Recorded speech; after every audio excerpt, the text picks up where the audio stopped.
Hi everyone, welcome to Biz on Course. Today's webinar topic is driving accountability and productivity in your team. This is done by our member, Valentino Lee. I am Subin, your moderator. I'm an insurance broker with the Howden Group. So from what I've understand, he goes by the ABC of learning. Your attitude determines your business behavior, which in turn develops your competencies. So A is for attitude, B is for behavior, and C is for competencies. That's his ABC of learning. Driven by his passion for sharing, people development, and a belief that learning is facilitated and not trained. That is something different that I've come across in trainers. Mostly they say we train. In Tino's case, he says he facilitates. Valentino facilitates his program in a very practical manner to encourage participation in acquiring or changing behaviors and implementing them back at the workplace, which is a good thing, facilitating, because you want people to participate. You don't want participants to sit there and just listen, go in 1 year and come out the left ear, right? So as a facilitator, Valentino blends a powerful and energetic style to inspire and motivate people to learn. His qualification in business development, marketing, and human resources gives him an edge at successfully leading performance indicators. His work experience in sales, marketing, event management also, administration, and human resources has expanded his reach into understanding the challenges faced by participants, enabling in that discussion. Being an entrepreneur, Valentino draws his knowledge of entrepreneurship from his years of holding a P&L portfolio. Today, he provides coaching and mentoring to his participants who seek his expertise for new startups, existing business, or just to review business ideas. Valentino is a certified PSMB trainer and NLP practitioner who holds a master's in business development and marketing from Middlesex University, UK, and a bachelor's in business management and human resources management from Washington State University, USA. He has held leadership positions in various organizations, rising through the ranks quickly in pursuit of his passion in people development and consultancy, business development and sales marketing. Since 2001, Valentino has facilitated programs in the area of team building, sales, communication, self-development, leadership, and others. He draws experience from participants and himself to make learning practical and real. His methodologies include simulation exercise, teamwork, individual presentation, and most importantly, lots of experimental training.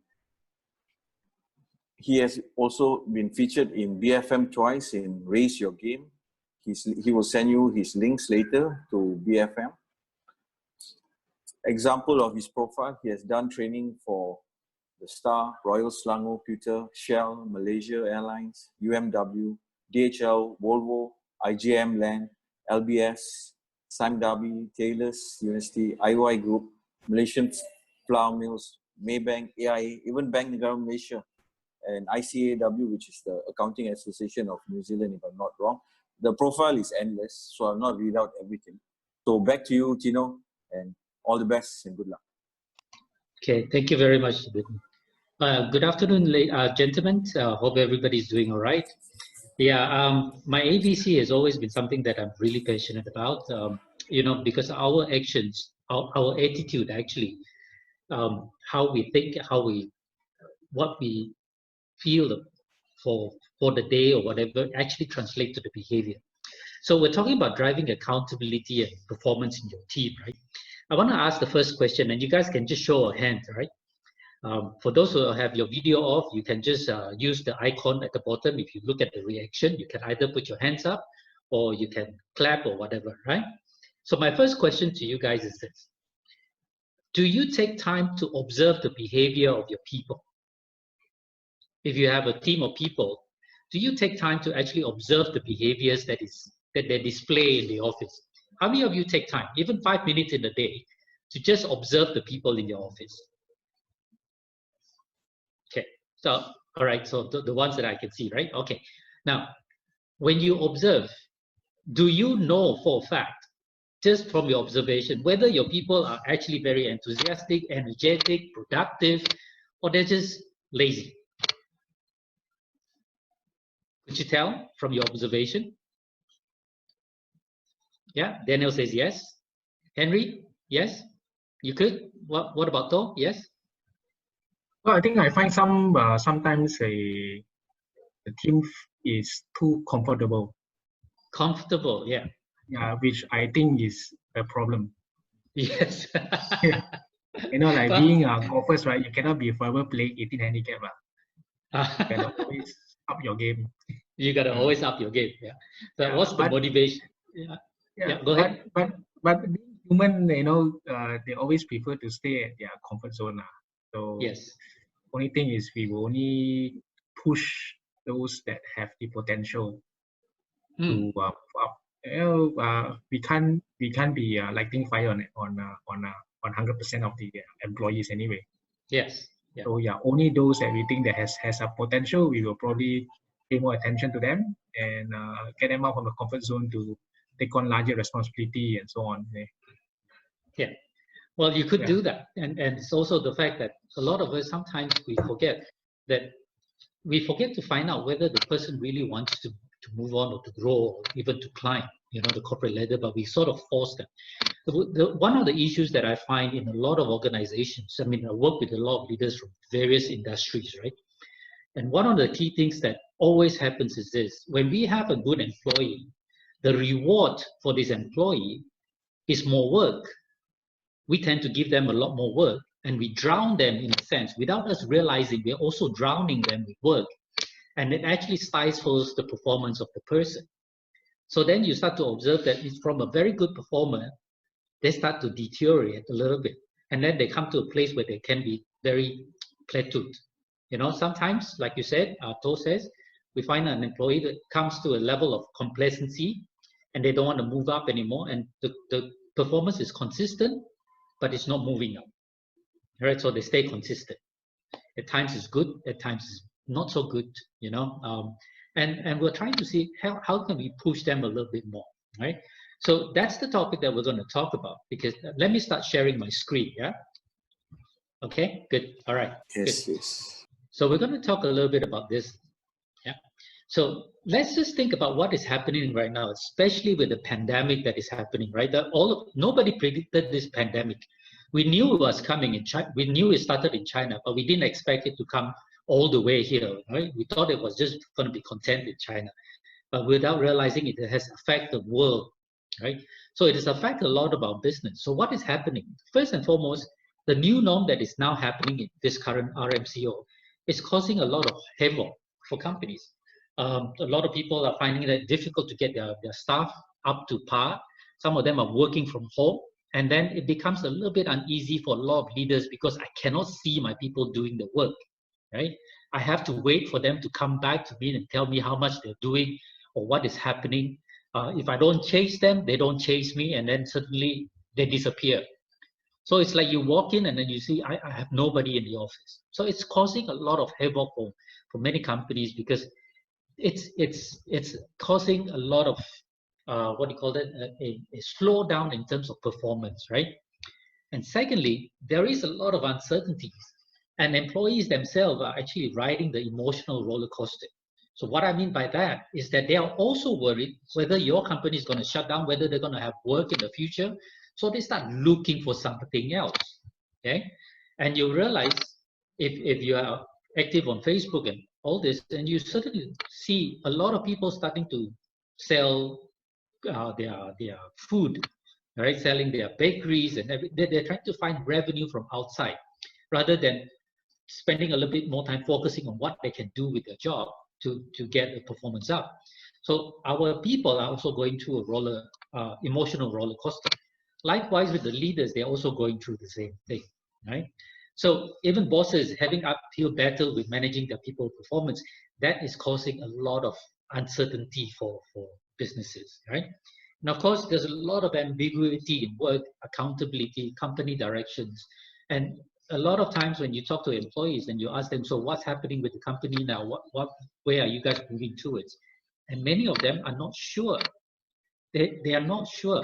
So they say one day leaders say Z, the another day the leaders will say something else, and then one day somebody else will come and say something, and then it becomes a jumble, right? So there's a lot of confusions. So that's what's happening. So the question has always been now, then how do you then drive accountability and performance in your team? Now, how many of you, I wouldn't say how many of you, I would say all of you will be very familiar with the term SLA, Service Level Agreement, right? Yeah. So what is a service level agreement? It basically just defines the outcome, the target, the performance that that is measured, and then of course there will be remedies and penalties if it's not achieved. But who sets the target and performance? It's basically the leader or the customer who actually sets it for the service provider, which is the subordinates, right? So that is one of the things that is happening right now. Most of the time, if you go to any organization, I talk to many leaders as well, it's always you guys setting the targets and all this. Now, I've been in sales for a long time, right? When my boss says, you know, this is the target that's set for you, in my head, I'm thinking, where did you get that number from? Without knowing anything, without knowing the history of it, where are you getting that number from? So my boss is just giving me this number to achieve without knowing whether I can achieve or not achieve it, whether this is really a figure that is realistic, that would suit my level of competencies, right? But nobody cares. So the boss just says, okay, this is the target, go get it done. All right? That's what we call a service level agreement. So now, let me ask this question then, yeah? Any one of you can answer this. If I do that, where does the accountability lie? Where does the accountability lie? Does it fall on me or does it fall on the boss? Subin? On the leader. On the leader, yeah. So if I don't achieve it, who can I blame? Henry? I will blame you, right, as the boss. The boss, you set the target, ma. I will just do, but I cannot, right? So it falls back onto the leader. What we want, if we want to really create that accountability, is what we call a DLA, which is a deliverable level agreement. So on this, it actually defines the same thing, but it's the employee who's now committing to the leader and says, this is what I am going to give you. So we turn it around. So if I have a staff working from home, before I start off with working from home, even during that time where they have to immediately work from home, I could actually have a session to sit down and say, okay, what are you going to deliver for me from home? Right? Rather than say, this is what you're going to deliver for me from home. Now, if that is the case, where does the accountability lies now? So it's reversed, right? It now lies with the staff. However, there will be a lot of staff who are very smart, right? So that if I'm going to give you the numbers, I'm going to make it very low and very achievable, right? Of course, we as leaders, we know your competencies. We know what you're capable of. If you give me a number that is not aligned or balanced with your competencies, I'm not going to accept. Right? I'm going to say, oh, well, why only this? When previously you are able to do this. And there will be a lot of excuses. Economy no good, pandemic, people not spending money and all this. There will be a lot of excuses. Now, I don't want excuses. If I want excuses, I could give them to you right away. I mean, I have plenty of excuses that you cannot meet, right? But instead of giving me excuses, I want strategies. I want to know how you're going to get it done. So when you give me a number, I want to also know how are you going to get it done. What can we do to actually measure this? How do we keep track of this? Right? If there's no tracking, there is no accountability. There has to be some level of tracking. Right? So in that sense, what I'm saying basically is this. Instead of us now as leaders with our people who is working from home, even if it's in the office, right? Even if they're working from the office, is rather than we tell them what to deliver, let them tell us what they're going to deliver. This will minimize you spending time monitoring or micromanaging their effort. Because now, if you don't deliver what you say you're going to deliver, how long do you think they're going to last? So in a way, we are also weeding out the weak ones, weeding out the ones that are not committed to our organizational vision and mission and even the goals, right? It's a good way to sometimes get rid of dead woods in the organization if you have them. It's a good way of also managing people who are not performing out, right? So that you don't have to go through all the hassle of firing people, right? And it's a good way to actually get people who are good and who is ambitious to come up to the next level, right? This is going to help you manage people very differently, right? So rather than go through the old school or military style of telling people what to do, you're now actually putting the accountability and the responsibility onto your people. Now they have to perform because they said they're going to perform. Does that make sense? Yeah. So that's what we're looking at. It's no longer about just saying that you're accountable, you're accountable, you're accountable. It's not just about saying that. It's about them really putting it onto a paper and say, hey, this is what I am accountable to you for this quarter, for this year, for this period of time, right? And how am I going to achieve this? This is how I'm going to achieve it. So they're giving you their steps. That also allows you as a leader to say, hey, you don't have the right competencies. Now, how do we help you get the right competencies? This allows you to give coaching. This allows you to actually look at people and say, hey, you know what? You need coaching. So this is what I'm going to do for you as your leader. I'm going to help you build your competencies, right? When you look at your staff, when you observe them, their behavior is going to actually tell you whether this is the right person or they have the right behavior. It's a very simple thing. I just take, for example, right? If even you alone, right? Let's just take you. If you wake up in the morning and you say, oh, shoot, I have to go to work, right? And you have that mentality, that attitude. What is your behavior like when you're at work? Is it going to be positive or negative? Right? Daniel, what do you think? What's your behavior like for the day at the office? What do you think? Of course, it's terrible. It's terrible, right? Yeah. But if I was your leader, and I don't know what you're thinking, but I see your behavior, I already know basically you're not going to be a productive person for that day, right? Yeah. And that is where sometimes a lot of us, we don't actually take time to observe. Right? And this is what I'm saying. A lot of leaders don't take time to observe their people. So if I am actually walking around the office and I saw Daniel like this, and I saw his behavior, I have to address that right away. Because if not, it becomes a habit. Eventually, it becomes a habit. We need to address those behavior, right? We don't change that behavior, we don't get a positive outcome. We will continuously get a negative outcome. And the worst thing is this, gentlemen, is that when you have a negative outcome and you don't stop it, it starts to spread. And it spreads from one person to the next person, right? Over a period of time, that will create a negative culture within the organization. Right? So Henry was just saying, boss are always blamed for all failures. Well, it's not necessary, because we are blamed for all the failures because we always take accountability. We tell people what to do. If we reverse it, then it becomes very different, right? And Henry also said some staffs behave too egoistic on his own pride, which is true. Then it becomes, why is this person so ego? Why is he so egoistic? Is this a behavior that we would like to have within the organization? So do we spend any time to actually work on it, or get rid of it, or move it out of that system, right?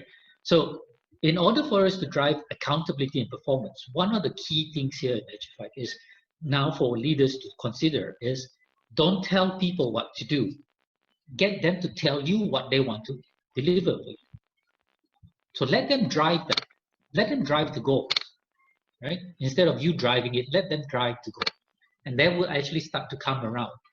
It may be a little bit difficult in the beginning, but trust me, over a period of time, eventually what's going to happen is that you're going to be more relaxed, because you don't have to spend so much time trying to chase for that, because they will chase themselves.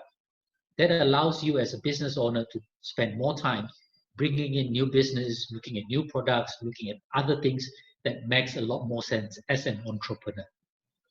right? So next thing I want to talk about in actual fact is how do we actually help to communicate your expectations to the people? A lot of you are very familiar with VUCA, which is volatile, uncertain, complex, and ambiguity, right? In the VUCA world. So how do we use that to communicate the expectations to our people so that we can drive performance and accountability? So the first part is, instead of volatile, we actually convert that to vision. So we need to give them a direction. If we don't give them the direction of what the future is like for the organization, what are we going to do in the next 6 months, next 1 year, or next 3 years, or next 5 years, it's going to be very difficult for your staff to get to where you want them to be. There must be a buy-in, right? So communicate your vision to your people so that it actually gives them meanings and motivates them towards the direction that you want them to do, to take, right?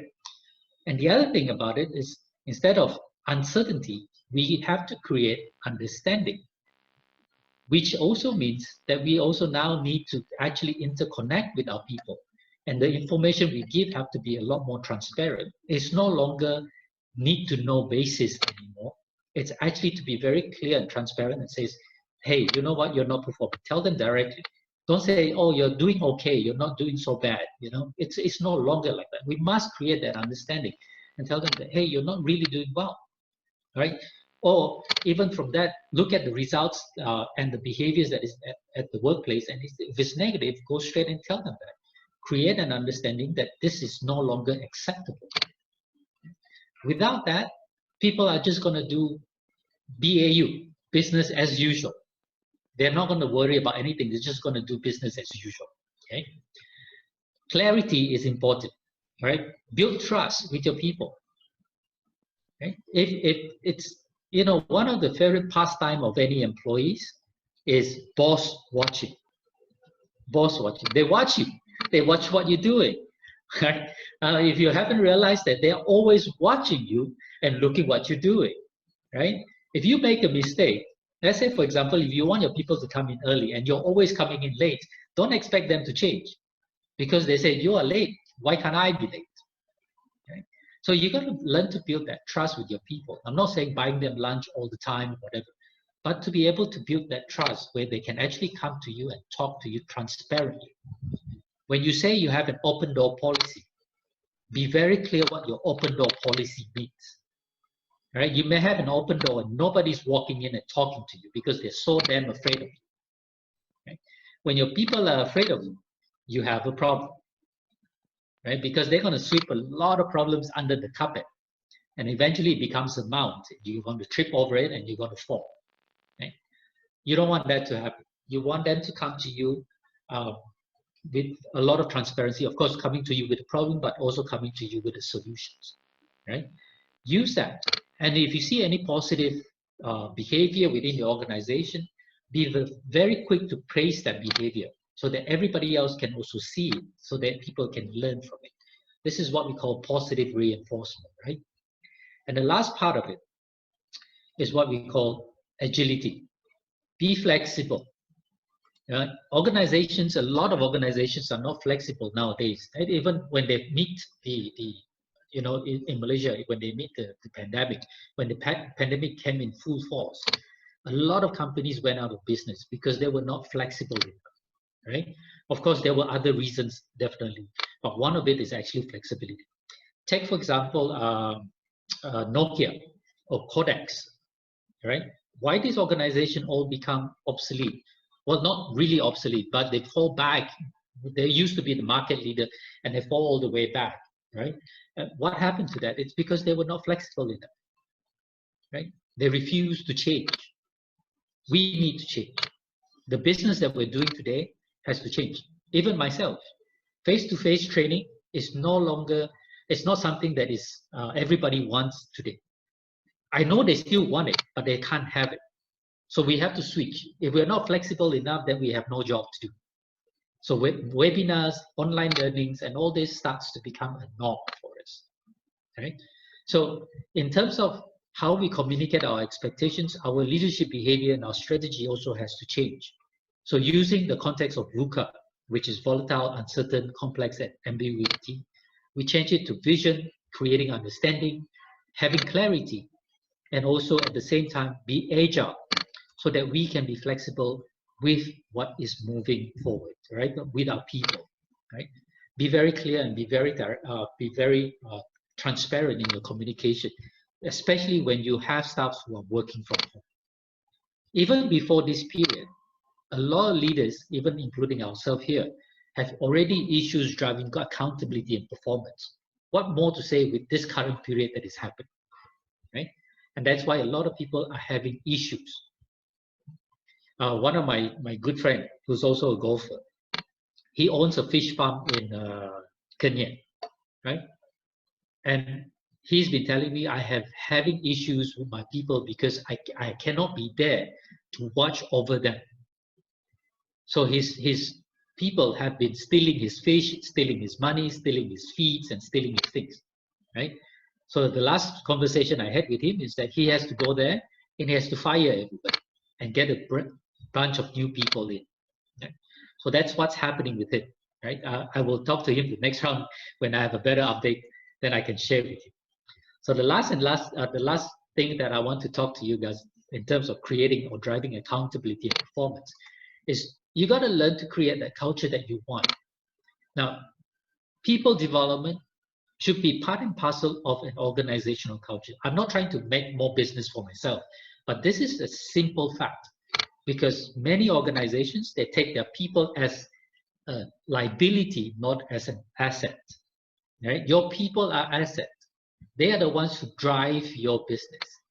So you got to learn to also create that culture for them to learn, right? To be learning at the time continuously, because learning never stops. When I was in uni, I had a classmate who's 75 years old, and I asked him, "Why are you here?" And he says, "Learning never stops," right? Which is true. So learn to train your people. Now, you don't always have to get people from outside to train your people. You can actually train them yourself if you want, right? Internally, you got your own trainers, you can do that. But empower them to do more. Empower them to make decisions, right? The more you allow that to happen, the more they're going to grow, okay? And that's why having a DLA is like empowering them to make a decision on what they can achieve. It's actually a better way than telling them what to achieve, right? I'm sure you all have your reward system, and I'm sure it's very fair. If it's not, relook at that, benchmark against the industry, and reward people. Equitable is important. Right? Just like I said, right? When your people are good, you have a tendency of giving them more work. If that's the reward you are thinking of, then it's going to be very, very hard for them to stay with you. Right? Move them. Get them to do things different. Right? And of course, educate. Who said it very rightly is this guy, Richard Branson. I like what he says. He said your clients or your business don't come first. Your people who's making business for you come first. So if you take care of your people, they will actually help you take care of your business, which makes a lot of sense. Right? We are not a one-man show. Whatever you have, how you're going to build more business is through your people. You can have the best product, but if you don't have the right people, your product is not going to sell. Right? You want to build your business, build your people. The more you build them, the better off you are. Right? Build your team. That's the key thing. That's the key message. So if you want to drive accountability and responsibility in your people, think about you yourself as a leader. How do I change my behaviors towards my people too? What can I do now? So instead of me telling them what to do, now I want them to tell me what they're going to deliver, what they're going to do. Start with that. Right? Look for the right behavior. Observe the right behavior. Any negative behavior, get rid of it as soon as possible, because if not, it starts to spread. It's like cancer. Yeah? You don't get rid of it, it starts to spread. Right? If people are not contributing, leaders, again, we need to know when to separate our heart from our head. Is that if people are not performing within the organization, given as much opportunities to perform, when they are not, it's time to actually cut the cord and say, okay, you're not fit. I need somebody else who can really help me build my business, right? So it's not the heart talking, it's the head talking. Why I see a lot of organization or a lot of leaders keep a lot of the people who are not performing That's because of the heart. They don't want to be seen as a bad person. We have gone through this. Yeah, I asked a simple question with all the leaders, right? On the performance scale, right? 1 to 5, 1, 2, 3, 4, 5, 1 not meeting expectation, 2 needs improvement, 3 meets expectation, 4 is excellence, 5 is outstanding. Majority of leaders, they're going to give their employees, regardless of how their performance is, a 3. Even us, we have gone through that. We have actually done that. Our staff not performing so well, sometimes good, sometimes bad, and all this, we will still give a 3. Correct? Why do we do that? It's because the heart is talking. But don't forget, yeah, it's our fault if they continue to perform the same way, because we're telling them you're okay. If I give you a 3, that means you're okay. So they will continue that behavior. They won't change. Regardless of what they do, they will still get their annual bonus at the end of the year. Right? So be careful with that. Right? Okay. Before I hand it over, yeah. I'm going to actually invite Thomas. Thomas is actually a very trusted friend of mine, and he is one of those who actually have been, since the start of his business, I think, has been the one who's working with his people very remotely. His people are working from home, and he has people in various countries, and he has managed this organization for a long time. And I'd like you guys to just hear a little bit from Thomas. Thomas will share with you his little bit of experience on how he manages performance of his team from his own office, working with all his people around the world. Okay, so this is Thomas. Thomas is started his company called Genestim, spent 25 years and in various roles. He's a very senior guy, and I like working with Thomas because he's always very innovative and very abstract sometimes. To pick his brain, you can pick a lot of ideas from him. So let me hand it over to Thomas. Thomas, hand over to you. Hi. Good afternoon, everyone. Well, thanks for inviting me to speak at this this session. If I may start by just giving an introductory video about the company. I think it's probably the best, because otherwise I keep saying the same thing about my company, right? So let me just see whether I can get this across here. Okay, so you'll see the video? Yep. Can see. Can you hear? Tim is a pioneer for e-learning in Asia, having started in 2004 with a globally recognized online MBA program from some of the top universities in the world. Since 2008, Tim has been a partner for eCornell in Asia. eCornell is the e-learning arm of Cornell University of Ithaca, New York. The collaborative nature of the eCornell platform, with a real cohort of international learners led by an instructor, is unique. This pedagogy ensures that learners not only acquire the learning, but also demonstrate the ability to apply the learning in real-life situations. Through eCornell, working professionals are able to earn certificates from Cornell University across a number of disciplines without commuting and taking time off from their work.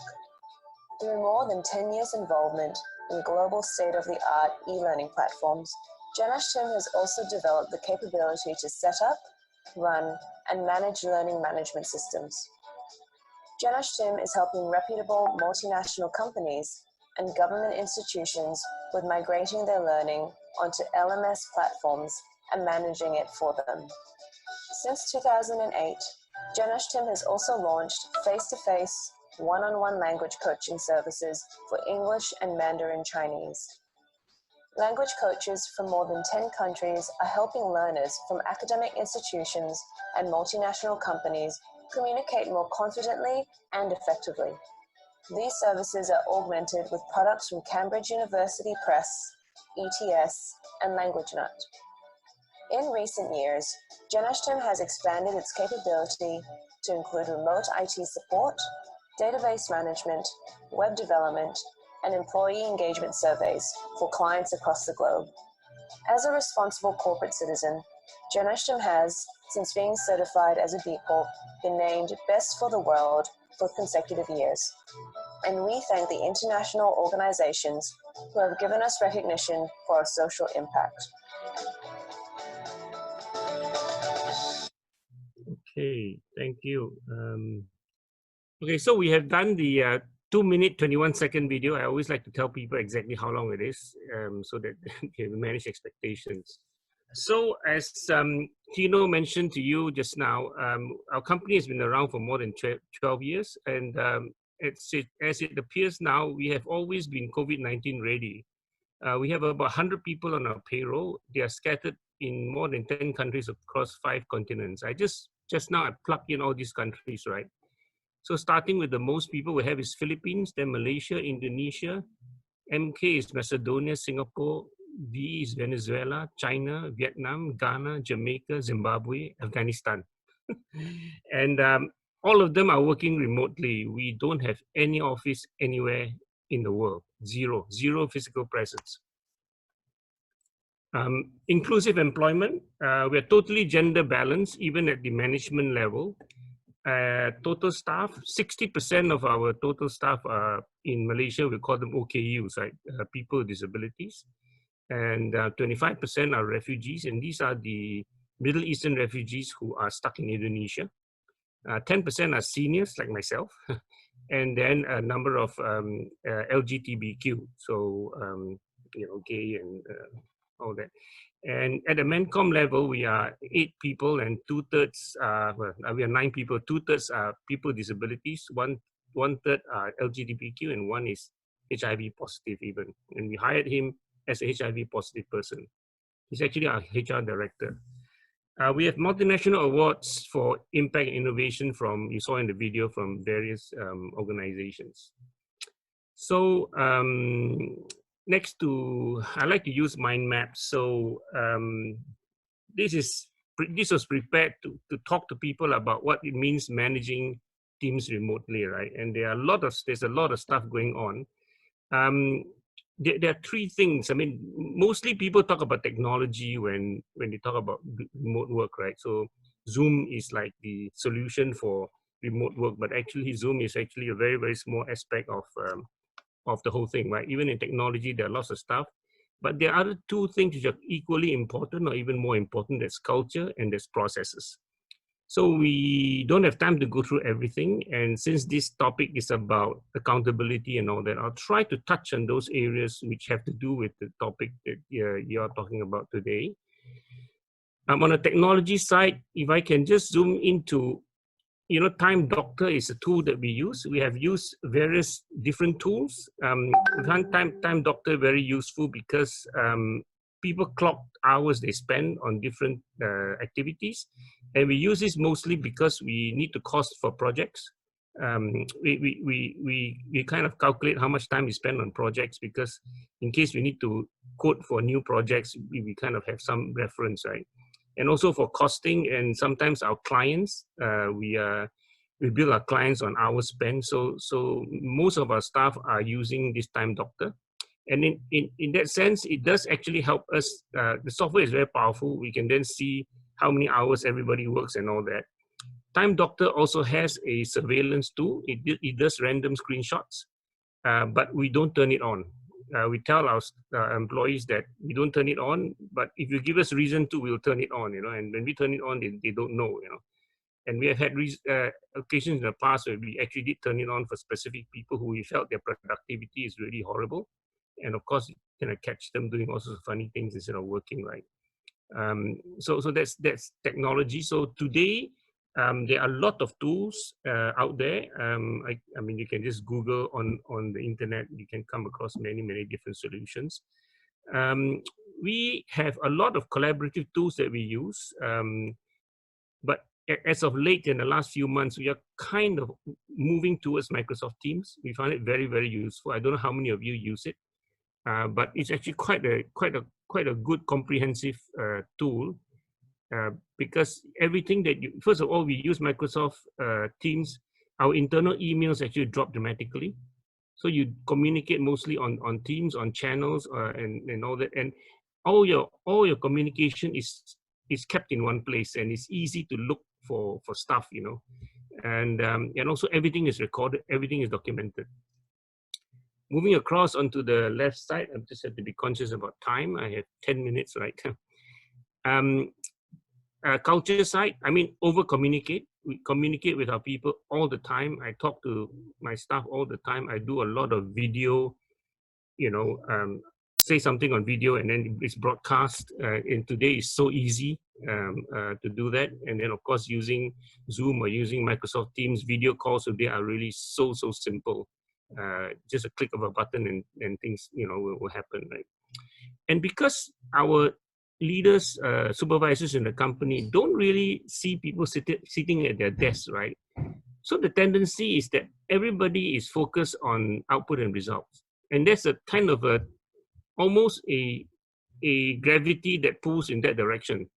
And it's not, I don't really think that we did any kind of a special process in this. It's just that if you don't see your people, then you have to think about what they're doing, right? And so this has become a bit of a habit.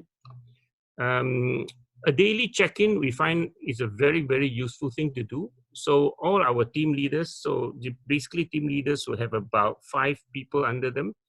So they do a daily morning kind of a check-in, 15 minutes. And basically each team member talks about what he did in the past day and what he's going to be busy with for the current day. So that kind of gives everybody an idea about, because if you don't do anything, then it's kind of hard to be reporting on, actually, I'm not doing anything. I didn't do much yesterday, and I don't think there's much I'm doing today, right? So it also gives the team leader an idea about the loading of their staff and all that. I put here, everything is documented. So for us, it's so easy. Everything we can always go back and then find, and everything is documented. And I think that this is so much better than, you said this, I said that, somebody told me this, that kind of thing. And everybody said, no, I didn't say that. So now we document everything. All calls are recorded. We use a CRM, and there are so many out there. And I don't really want to say which one is good. We actually use 2 CRMs. We use an external one, which is called Less Annoying CRM. It's a very funny name. And I find it very, very useful in the sense of, all our salespeople are, inputting information there, and I have a daily kind of a desktop thing I look at. I can see what's going on. So it's actually very easy to know what is going on. We also have our own CRM, which we develop ourselves, because some of our businesses, the follow-up is very, very specific. So that actually ends up in something that we have to customize, right? So these are all the tools that we use. In closing, I would just like to mention the fun stuff. So just because that we are, working remotely, doesn't mean that, it's all kind of work and no fun, and people don't hang out and all that. Actually, I have to talk about the tribes also. But, let me just talk about fun stuff. So this year, example, right? In the beginning of the year, we had a chess competition. We can have a winner. And then last month, we did the Gymnastics Got Talent. So people do, singing and card tricks and gymnastics and all that kind of stuff. And then we had a panel of judges who are external, and then people, and so it's a lot of fun. And in fact, right now we are about to launch another one. It's called the Murder on the Orient Express. It is to be done by teams. So we have teams in the company. We call them tribes, and I haven't put them in here. So we have a tribal system in the company where these tribes are made up of people from different departments. So we have 11 tribes now. And each tribe is about 6, 7 people. So because we have 6 or 7 departments in the company. And these tribes, they meet every month for about 2 hours on the video call, and they talk about, Tino, you remember in Taylor's you do forum, right? And this is basically forum principles that we do. Yeah. So our Murder of the Orient Express is going to be a challenge among the tribes. So there are different department people in a tribe, and they will, and Murder on the Orient Express is the company died, got murdered. You have to figure out who killed the company. So it's kind of make them think about how the company can fail. It's a bit like a hackathon also, right? Yes. Interesting. Okay. So I'll close there. I think you need to leave time for Q&A. Yeah. Thank you. Thank you very much, Thomas. Thank you. Now, it's interesting to note that Thomas, with his people, who are majority people with disability, right? And they don't come out of the house. A lot of them, like his operations manager is in a wheelchair, right? But he runs it very effectively. He's actually very on top of his game and all this. So we don't always have to watch our people and what they do, because like Thomas, what he does in actual fact is branches, they are all accountable for their own actions. Right? He has a team of people reporting to him, and he also works with his team remotely. So it doesn't mean that we can't do it. We can. It's just that it's a different way of doing things now. A lot of organizations today here is there's still people working from home, and you still want to increase their productivity. You want to increase their accountability. So it's just basically you as a leader taking time to change the way that you are working with them, right? Changing the way that you pass down the accountability to them. So rather than get them to work it out and then pass it on to you to say whether it's okay, right? So Subidit, we are at the end of the presentation. So if there's any questions, can we get them from the audience? Hi everyone. I hope you all enjoyed that presentation by Valentino. I learned a lot. So if you've got questions, please raise it now. Also by Thomas. Thomas, there was a very good video, 2.5-minute video with your points. I like your map. Managing teams remotely is very useful for any company to have a flowchart on how to manage their teams remotely. So since nowadays we work remotely from offices or from our houses. So the rest of the team online, if you have questions, please ask now. Hey Thomas, how many years do you have your company been in operation? More than 12 years. You got a very interesting and sophisticated map there actually. You are the one who designed all this, or it just came out as you grow, the little cubicles or little section has been formed and I think it's really organic growth, and all the processes we kind of learn over time. How it all started was that when I left corporate life, I decided that I wanted to do something different, and I wanted to create employment for people who have no access to employment, and it started with people with disabilities, and the trouble with people with disabilities going to work, the main trouble is commuting and accessibility in the office, right? Physical accessibility. So I said, but the thing is that if you bring somebody to the office and then, you're sitting at your desk, you use the phone and the computer all the time. So why the hell do you need him to come to the office? Right. So just do this sitting from home, and then once you overcome that kind of mindset, then everything kind of opens up, for me, for people who work in my company, it's very liberating, and in one of the points in the mind map is actually about work-life integration. So we don't talk about work-life balance and not work-life integration in the sense that you weave your personal life into your work life. So for me, sometimes I am walking the dog or something like that, and I've got my headset on and I'm talking to somebody or participating in a call, or sometimes when I love to cook, so when I'm prepping stuff and all that, you can do stuff whilst you are having your personal life.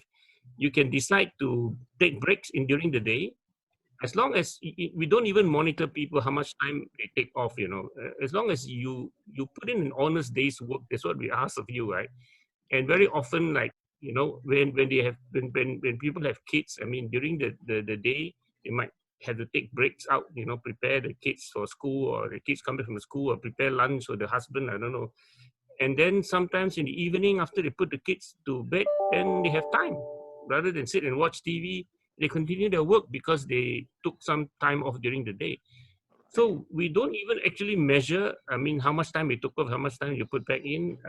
We just ask that you put in an honest day's work. And at the end of the day, the team leaders will see the output, right? If you don't do anything, there's nothing to show. It's as simple as that, right? Yes. Okay, interesting. Thanks. Yeah. Just to add on to what Thomas is saying, it's a lot to do also with trust, right? Trusting people to be able to deliver. Okay. Then, so, Tino, have you got some example of cases where you have challenging employees, challenging person who came out giving difficulties to the company, they managed it in the end, it become a performer? What are the case study example? Maybe using fake names or whatever, you know? Yeah. Usually, if I can answer this in sort of a different, I don't have a story to share in that sense, right? But my experience is this: if a person is not performing, there's various reasons to why they're not performing. Right? There are various reasons. So it could be because they're in the wrong job. It could be because they don't have the right competencies. It could be me, actually, also at the same time. So before we can actually identify or analyze why they're not performing, we got to look at all these issues first. If we go down to the root cause of the problem, then we can help them to solve it. So if you spend a few time, once you identify what is actually not good with the person, then you start to work on that person in either their put them into the right job, okay, give them the right competencies, right, give them coaching, and there would be improvement. There will definitely be improvement. There are some of my staff, I wouldn't say their behavior is really bad, but they're not performing. So once you put them onto that, they start to perform. Then you reinforce that positive change. However, having said that, there are also people who refuse to change, right? Because like Henry says, ego very big, okay? So once you have tried that and you tried it one time, 1 month, for example, you try to get the guy to be on board and the guy still refused to be on board, you want to give the guy another chance, go ahead, give them another chance, give them another month. But if the guy is still not performing, you have to decide whether you want to cut the cord or not. Because if not, this guy is going to bring the whole entire team down. Does that make sense? Yeah, true. Yeah. So even when we work with them remotely, and I'm sure Thomas has many experience in that too, where some of the people, no doubt they are PWD, but they're not performing. We have to take our heart away from this decision, because if we want to sympathize with them, then we'll say, oh yeah, too bad, never mind, he's a PWD, let's just let him be. But it affects the rest of the team. So what are you going to do? But taking that into account, that one person affects the rest of the team. Then you have to take the legal steps also. Once you have decided with your head, not your heart, to remove them, you have to follow a particular process that follows the Employment Act as such. Like recently, one of my clients, he had a staff for 12 years. And this year, for whatever reason, whatever review they did based on whatever systems they use, they say he's not performing, and they gave him the boot. So the staff turned around and said, for 11 years, I've never been given any kind of notification that I'm not performing. Suddenly on the 12th year, while we're going through this COVID and economic crisis, you tell me I'm not performing? What happened to the rest of the 11 years? And why haven't you told me this earlier and given me a chance to change or perform to your expectations instead of giving me the boot? So how do you manage those kind of expectations from staff that, as you said, we should tell them when they're not meeting your standards? But you, as you put it, we think as employers with our heart and not our head. So we just said, okay. You have to cut people, because you either save 500 people or try and save 700 people and go bankrupt. So you have to cut people off. Yes. So you only want to keep the people who are performing, and you have to find a way to. So how do you manage that kind of situation? Thank you for that question. And I think it's a very valid and very good question. Right? I will say my part, and then maybe Thomas, if you have something to add on, you can add on after that. Yeah. Okay. Subinda, I see two things happening here. Okay, the guy has been around for 11 years and he's always been performing. Okay. So what could have happened in the past is that his leader has not checked in properly. So they have been giving him a 3 all this while, regardless of what his performance is, he's been given a 3 or 4, 3 or 4, right? And then somebody else came in. So his old leader has left and a new leader comes in. And the new leader probably don't like this guy or whatever it may be. That could be a reason for that drop in performance. Okay, so now the guy has a reason to take this to court to say that, you know, all the 11 years I've been performing, and then all of a sudden you come and you say I'm not performing. So the new leader has not set the right expectation with this guy, right? So for whatever reason that is, he hasn't set the right expectation, and then he will say, okay, you know what, I don't like the guy, I don't think he's doing good work, I want to get rid of him. So what I can do is use this as an excuse to get rid of him. And that's why that happens with labor court, because the guy has been around performing all the time, right? If we want to get rid of somebody, we have to give them that opportunity. So I look at this guy and say, okay, you know, some years, the past 2 years you're good, this year you're not so good, okay? So what happened? We identify, we set a bench, we set a goal for them to achieve in the next 1 month. So I'm going to put this guy on a PIP, Performance Improvement Plan, which all organizations have. So you take that opportunity, put the guy on a PIP and set the goals. If the guy doesn't perform, you can get rid of him and let him go without any consequences, right? Because you have done the best that you can to help the guy, right?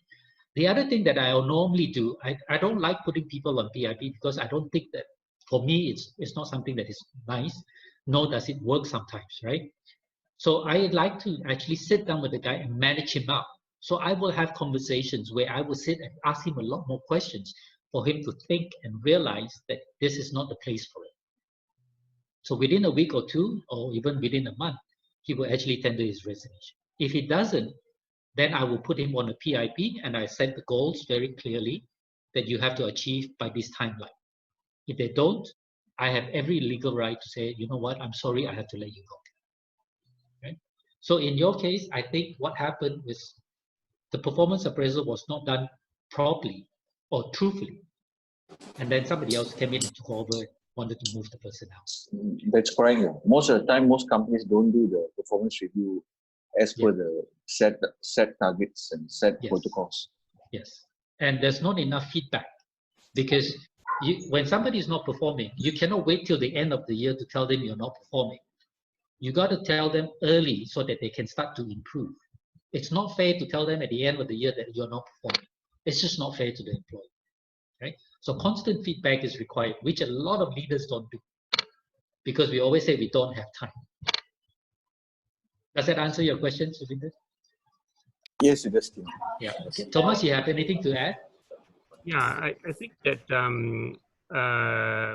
you know, early on you say about, you know, if you rate your employees 1 to 4 and most people would just say 3, right? I mean, and I think for me, I think the reason why people tend to do that is to avoid the difficult conversations. Exactly. And I think it's really, for me, in my experience, the biggest pitfall is that, you know, your middle management do not want to have that difficult conversation with people. Because once you set 2 out of 4, you trigger a difficult conversation already. 3, okay lah, not the best, but okay lah, you know. And I think you go on for a while, then it becomes okay lah. So later on, you cannot tell me not okay, right? So I think that's actually a thing that you have to make sure that your managers do not shy away from those difficult conversations. And like I said just now, you really have to over communicate. And people not performing, you have to tell them. And the way I like to approach, and I get my people to approach it, is not to belittle the guy, but to say, look, we want you to succeed. It's in both our interests for you to succeed. Now, what can we do to make you succeed, right? You're not succeeding, and this is the reason. These are the outcome that you're not producing, right? So, what can we do, and how do we work to get the success? But some people, like you said, they just lost it, or they reach a certain point, they drifted away, and they don't want to come back. Then you have to manage the exit, right? But I think very often is have that conversation early, and I never regretted, you know, take the bitter pill and have that difficult conversation, you know. Yeah, agree. Okay, thank you, Thomas. So if there are no more questions, thank you, Tino. Thank you, Daniel, for organizing the talk. I hope all of you all learned something today from Tino's training. If you did not, or you're too shy to ask questions today, please contact Tino separately. You have his numbers, and work with him. Have a one-to-one session with him if you're having challenges with your with your organization in managing your employees. So thank you, Tino, in your team. Thank you. Thank you, Dino. Thank you. Goodbye. Thank you, Goodbye, Thomas. guys. Thomas. Right. Thank you. Yep. Take care, guys. Thanks, Thomas. Right. Okay, thank you. Bye. Bye-bye. Bye.